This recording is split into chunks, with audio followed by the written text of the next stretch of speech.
महाराष्ट्र विधानसभा चुनाव को लेकर के सियासी बिसात बिछाई जाने लगी है। बीजेपी नेतृत्व वाले एनडीए सूबे में अपनी सत्ता को बचाए रखने की हर संभव कोशिश में जुटी हुई है, तो दूसरी तरफ कांग्रेस की अगुवाई वाला इंडिया गठबंधन लोकसभा की तरफ विधानसभा चुनाव की चुनावी जंग को फतह करने की कवायद में जुट गया है। लोकसभा चुनाव में इंडिया गठबंधन का हिस्सा रही सपा और आम आदमी पार्टी ने महाराष्ट्र में विधानसभा चुनाव लड़ने की हुंकार भी भर दी है। कांग्रेस से लेकर के उद्धव ठाकरे और शरद पवार ने सपा और आम आदमी पार्टी को गठबंधन में लेने का अभी तक कोई भी संकेत नहीं दिया है।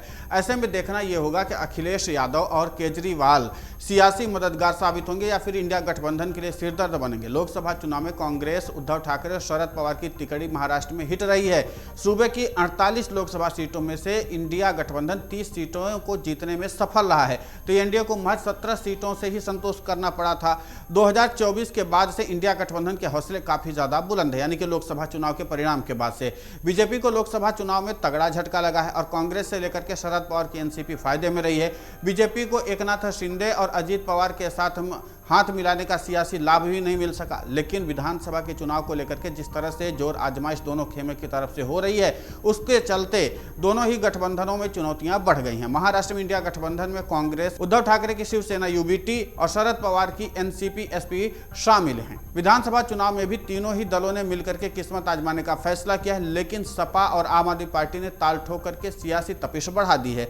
आम आदमी पार्टी ने महाराष्ट्र की 36 विधानसभा सीटों पर चुनाव लड़ने का ऐलान किया है। आम आदमी पार्टी की मुंबई अध्यक्ष प्रीति शर्मा मेनन ने कहा कि हमने मुंबई की 36 सीटों पर चुनाव लड़ने की रूपरेखा बनाई है। हालांकि उन्होंने यह साफ नहीं किया कि आम आदमी पार्टी महाराष्ट्र में इंडिया गठबंधन में रह करके चुनाव लड़ेगी या अकेले किस्मत आजमाएगी। वहीं सपा प्रमुख अखिलेश यादव मुकेश अंबानी के बेटे की शादी में शिरकत करने मुंबई पहुंचे थे। इस दौरान अखिलेश ने महाराष्ट्र के पार्टी नेताओं के साथ बैठक करके विधानसभा चुनाव लड़ने की बात कही थी। इसके बाद यूपी में जीते सपा सांसदों के लिए मुंबई में सम्मान समारोह का आयोजन भी किया गया।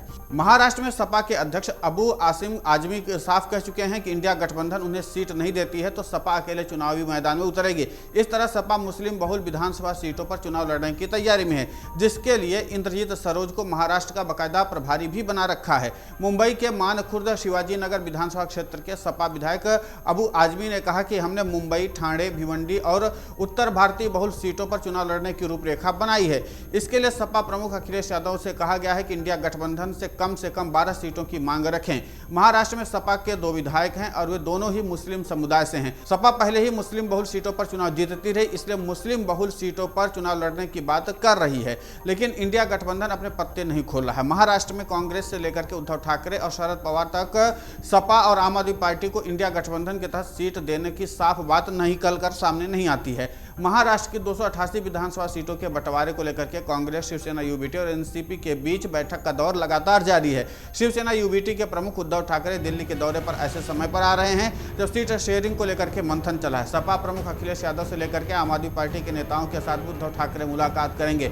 माना जा रहा है कि इस दौरान वो उनके साथ सीट शेयरिंग को लेकर के भी फॉर्मूला तय कर सकते हैं। सपा और आम आदमी पार्टी को अगर इंडिया गठबंधन में सीट नहीं मिलती तो फिर वो अकेले चुनाव लड़ने की भी तैयारी में है। ऐसे में वो इंडिया गठबंधन की टेंशन को बढ़ाने का दांव चल सकते हैं। देखना दिलचस्प होगा कि जिस तरीके से पूरा रणनीति बनाई गई है और जिस तरीके से अखिलेश यादव और इसके बाद केजरीवाल ने चुनाव लड़ने के लिए ताल ठोका है महाराष्ट्र में, उसका आगे इंडिया गठबंधन पर कितना असर होता है।